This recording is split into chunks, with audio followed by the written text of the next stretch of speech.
এই মুহূর্তে আপনারা একটা লেখা দেখতে পাচ্ছেন যে এসএসসির নিয়োগ সূচি আ অর্থাৎ নির্ঘণ্ট যে কবে থেকে কি হতে পারে, না হতে পারে, যারা অন্তত খবরটা রাখেন না তাদের জন্য। আর যারা জানেন তাদের জন্য তো নয়, কারণ জেনে গেছেন তারা। তো দেখুন এখানে কি আদতে বলতে চাইছে, মানে বিষয়টা কি? যে বিষয় হচ্ছে একাদশ, দ্বাদশ এখানে কি বলতে চাইছে একটু দেখে নিই। দেখুন বলছেন মেধা তালিকা, প্যানেল ও ওয়েটিং লিস্ট অর্থাৎ দুটো লিস্ট প্রকাশিত হবে। কবে প্রকাশ হবে? ৭ জানুয়ারি ২০২৬।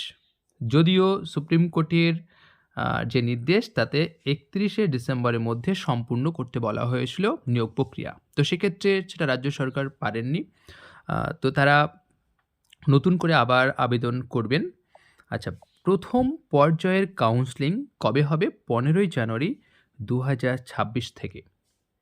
এগুলো কিন্তু একাদশ, দ্বাদশ। আর মধ্যশিক্ষা পর্ষদকে নিয়োগপত্র দেওয়ার সুপারিশপত্র পাঠানো হবে ১৬ই জানুয়ারি।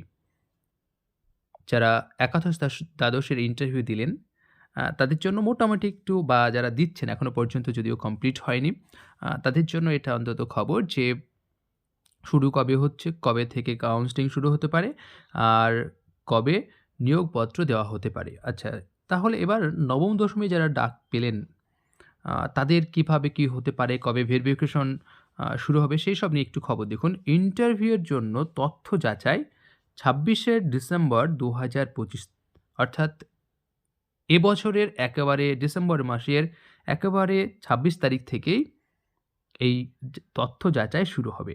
আচ্ছা, মেধা তালিকা কবে প্রকাশ হবে? ২৪শে মার্চ ২০২৬। প্রথম পর্যায়ের কাউন্সেলিং কবে?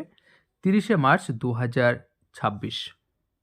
আচ্ছা, নিয়োগ মধ্যশিক্ষা পর্ষদকে নিয়োগপত্র দেওয়ার সুপারিশপত্র পাঠানো হবে ৩১শে মার্চ ২০২৬। এবং সূত্রটা কি? যে সুপ্রিম কোর্টে শিক্ষা দপ্তরের আবেদনপত্রের উপর বেস করে কিন্তু এই টোটাল তথ্যটি পাওয়া যাচ্ছে। যদিও সুপ্রিম কোর্ট মেনে নেন তাহলে হবে, না হলে কি হবে সেটা সুপ্রিম কোর্ট বা হাইকোর্ট নির্ধারণ করবেন।